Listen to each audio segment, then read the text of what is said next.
Nesse vídeo eu vou tratar contigo a respeito de diversos assuntos que basicamente são perguntas feitas aqui no canal. Vem comigo. Separei primeiramente essa pergunta aqui. Vale a pena vender parte das minhas cotas desse fundo, e aqui está se referindo ao TRXF, para alocar em ações que devem retornar IPCA mais 9 ou IPCA mais 10? Por que essa dúvida a respeito do TRXF? Porque ele caiu fortemente. Ele veio abaixo dos R$ 80 em virtude da última emissão de cotas, por conta da alavancagem financeira do fundo, que é substancial, e porque o momento atual é um momento complicado, né? Porque esse fundo ele emite cotas para dar no negócio. No direito a gente chama isso de dação em pagamento. Ou seja, eu faço pagamento de um contrato de compra e venda sem o dinheiro, sem a moeda corrente. Eu dou algo em substituição ao dinheiro como forma de pagamento, dação em pagamento. E qual seria a moeda aqui? A moeda são cotas novas. Então eu compro imóveis e dou cotas na negociação, uma dação em pagamento. Não há problema em fazer isso.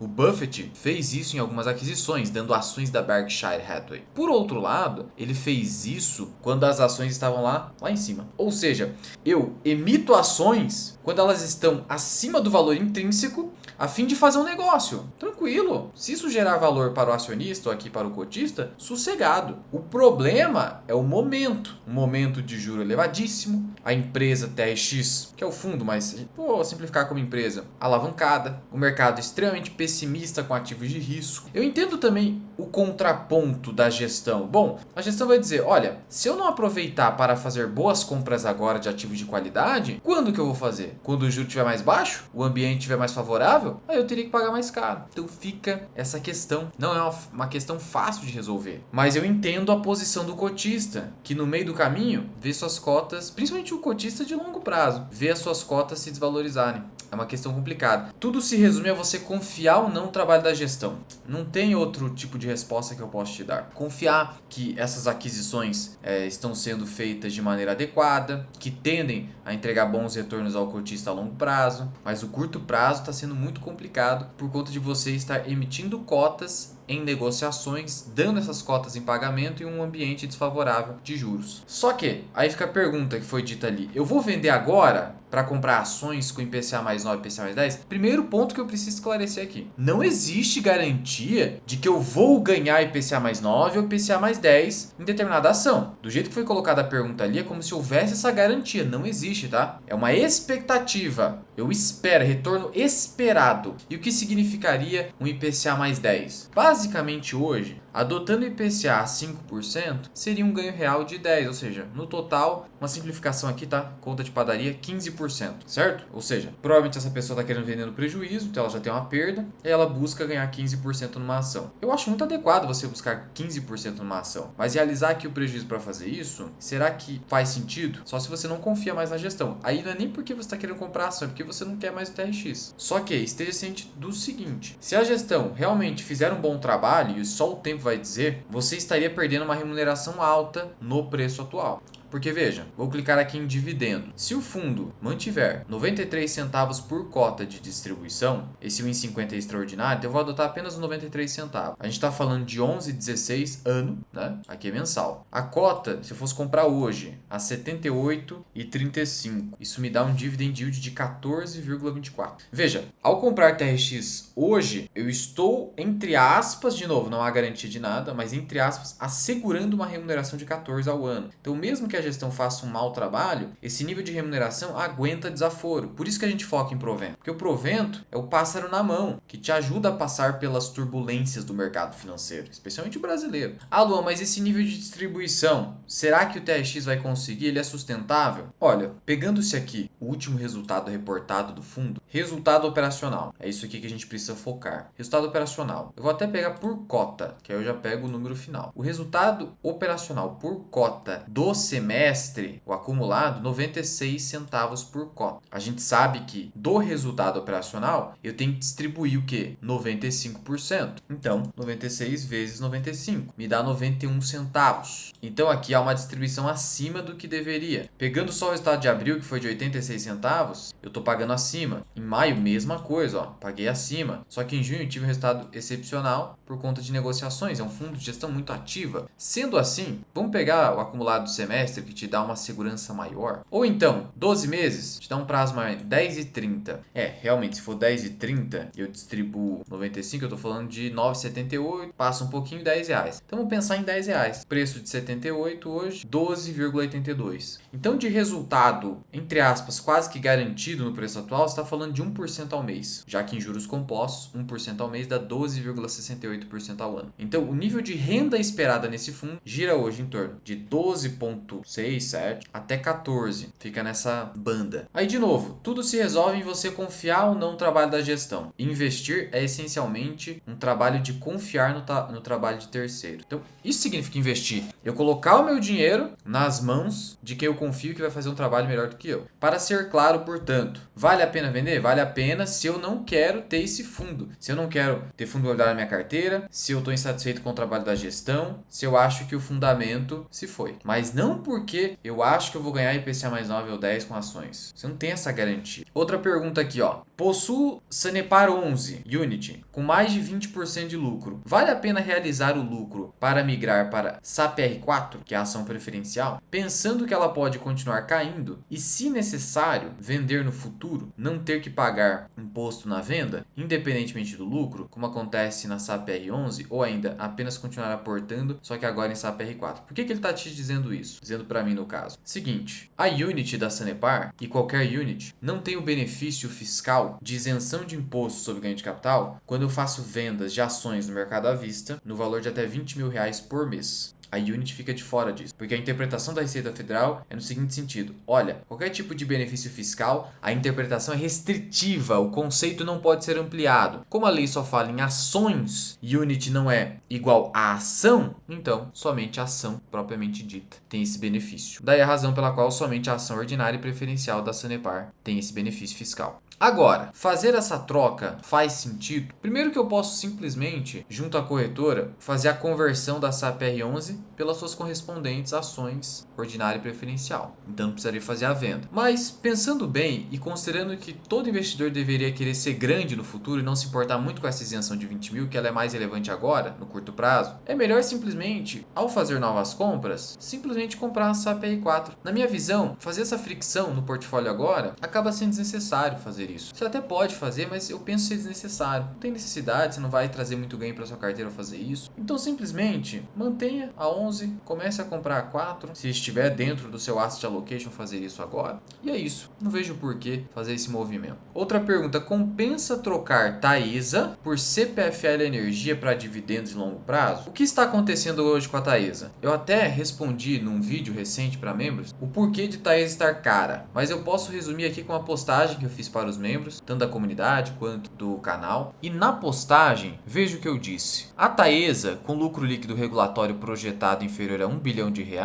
está negociando a um índice PL de 14,5. Tratando-se assim, e esse meu comentário data de 6 dias, de empresa cara, visto que o resultado da companhia segue sendo prejudicado pelas despesas financeiras, que seguem crescentes. Lembrando que, basicamente, a gente tem o resultado financeiro da companhia, que é um resultado oriundo da relação entre, na verdade, o resultado entre o quanto que eu ganho com juros, que são as receitas financeiras, e o quanto que eu pago de juros, que são as despesas financeiras. E estas seguem crescendo. Por quê? Porque o endividamento da Taesa e da esmagadora maioria das empresas do setor elétrico continua crescendo. E essas empresas investindo muito em sua maioria. Olha o caso da CEMIG recentemente. Plano de 44 bilhões, que pode ser extrapolado, inclusive. O que nos traz uma perspectiva de alta do endividamento e redução dos dividendos. E aí eu destaquei que o perigo de uma alta alavancagem financeira não está apenas no risco de crédito, de calote, de quebra, não. Mas também no risco de retorno ao sócio, já que o valor do resultado financeiro está quase que equivalente ao lucro, no caso da Taesa, de tal modo que o credor está sendo remunerado da mesma forma que o sócio e pode até ultrapassar. É por isso que é preciso atenção com a alavancagem e preço. É a razão pela qual o meu valor intrínseco em Taesa caiu para baixo de R$30. Agora, se eu estivesse numa casa de research trabalhando para uma corretora, meu relatório seria venda Taesa. Agora,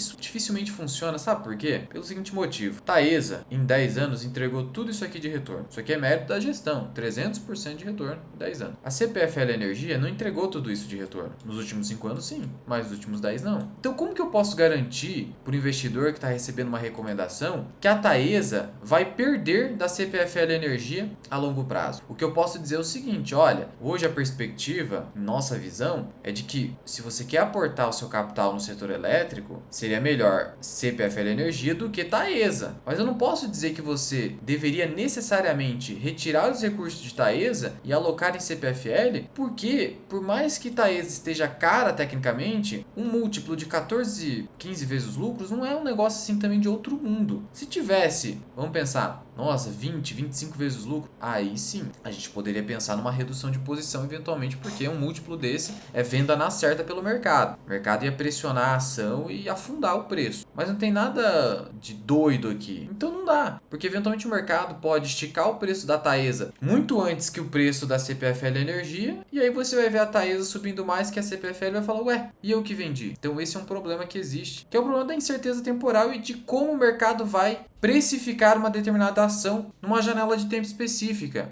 Então veja, por mais que a CPFL Energia seja mais barata hoje, e eventualmente eu esteja certo na avaliação, eu não sei quando vai haver um ajuste. E algo óbvio deveria nos ocorrer, que é o seguinte, e se eu morrer antes? Ué, Luan, você está falando de morte? E se eu morrer antes de a minha avaliação se mostrar verdadeira na prática? O que quer dizer com isso? Bom, eu acho que Taesa está cara e CPFL está num preço razoável. Então eu vou pegar todo o recurso que está na Taesa e comprar de CPFL. Aí, tá, passa 2 anos, a Taesa continua subindo e a CPFL andando de lado. Infelizmente ocorre um acidente e eu venho a falecer. E aí, 6 meses após, a ação da CPFL dispara e vai muito acima da Taesa. O que adiantou eu estar certo? O mesmo perigo ocorre com a alavancagem. O investidor se alavanca, morre no meio do caminho, é destruído, e mesmo que ele tenha acertado na avaliação, infelizmente o tempo massacrou esse investidor. Então a incerteza temporal, ela é, olha, complicado. Então não há como eu recomendar para você que faça esse tipo de movimento. Eu só recomendo esse tipo de movimento quando a situação, a assimetria é, assim, gritante. Mesmo assim, eu posso estar errando na avaliação. Ou mesmo estando certo, como eu disse, se o mercado quiser que eu esteja errado, é o mercado que vai ditar pelo menos no curto prazo. É isso, é isso. Outra pergunta. Luan, pode tirar uma dúvida? Opa, eu invisto em VVB11, meu PM é R$372. IVVB11 é o ETF brasileiro que tem no seu portfólio cotas do ETF IVV norte-americano da iShares, que é a divisão de ETFs da BlackRock. E esse ETF aqui é uma maneira de você que não quer mandar o dinheiro para fora se expor ao S&P 500 investindo em corretoras, em contas brasileiras. Por que eu não faria diretamente um envio de recurso ao exterior e compraria o IVV? Porque eu quero economizar com o IOF eventualmente, o Imposto sobre Operações Financeiras. Basicamente poderia ser isso, ok? E aí, ó, a cota hoje está 453, então ele está com um bom lucro. Teve uma boa valorização, tô com lucro de quase R$3.000 esse ativo. Se fosse você no meu lugar, você iria vender uma parte para realizar ou não fazer nada? Bom, o que a gente precisa pontuar aqui? O Asset Allocation aqui vai te salvar. Ou seja, se eu definir para os meus objetivos, para o meu perfil de risco e até mesmo para a minha visão de mundo, que eu quero ter uma exposição de 5% da minha carteira em exterior ou ativos relacionados ao exterior, aqui é uma exposição indireta, então eu vou manter 5%. Agora, superou esse percentual, eu vou fazer um rebalanceamento se superar bastante. Ou seja, eu quero ter 5,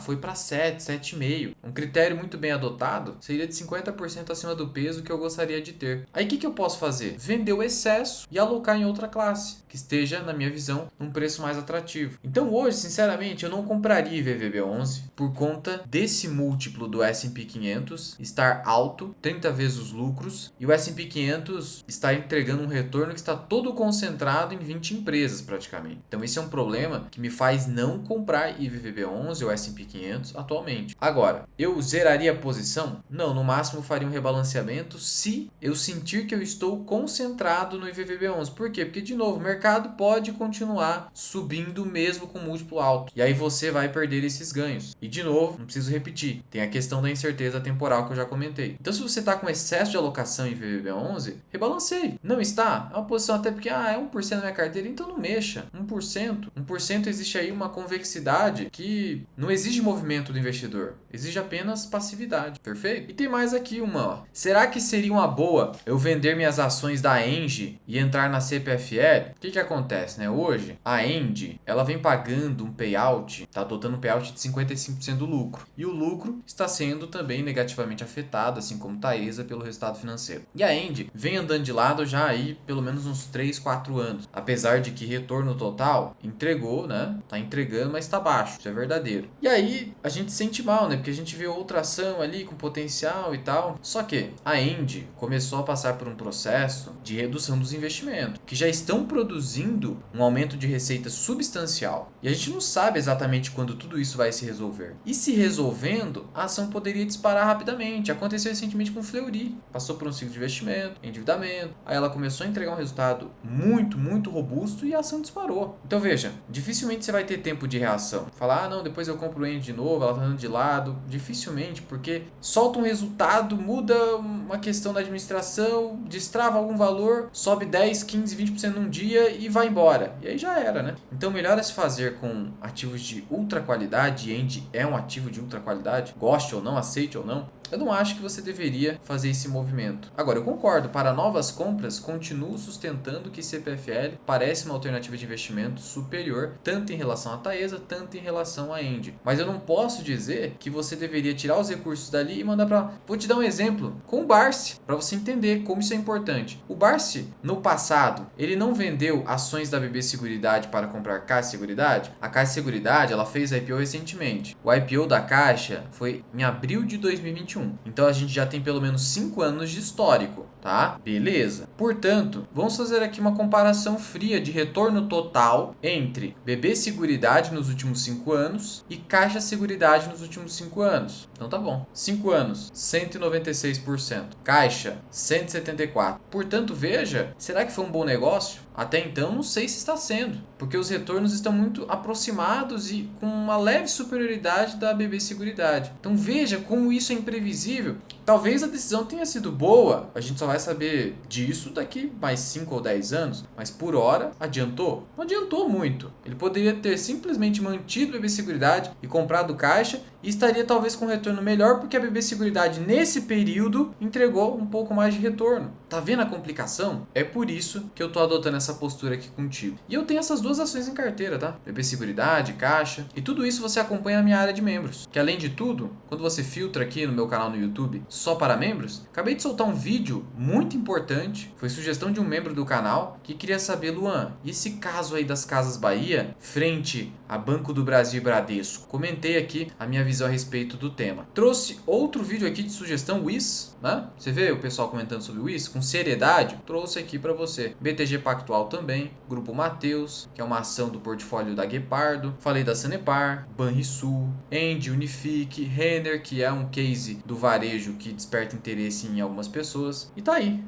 Vou pegar aqui em assinatura para você ver que não é papinho. Ó, mais de 70 postagens, mais de 100 vídeos. Link da minha carteira do Investidor 10 e a minha planilha de preço teto. Tá aqui, ó. Que eu chamo de planilha de valor intrínseco, porque eu adoto a terminologia do Buffett, que eu considero mais adequada. Ou seja, qual é o valor daquela empresa naquele momento? Porque preço justo, preço alvo, preço teto, dá a ideia de preço, né? Só que preço é diferente de valor. Assim, na prática não importa muito, mas eu prefiro ir pelo caminho que me parece mais adequado e que é adotado pelo Warren Buffett. Portanto, considere se tornar membro do canal. Aqui em Seja Membro, você pode cancelar a qualquer momento, menos de R$1 por dia, e você vai ter acesso a todos esses vídeos exclusivos e ainda vai receber muito mais recomendações aqui do canal. Não sendo o seu momento ainda, não tem problema, uma hora você se torna membro. Só de você estar aqui comigo, já te agradeço bastante. Qualquer dúvida ou sugestão, comenta aqui embaixo. Fui!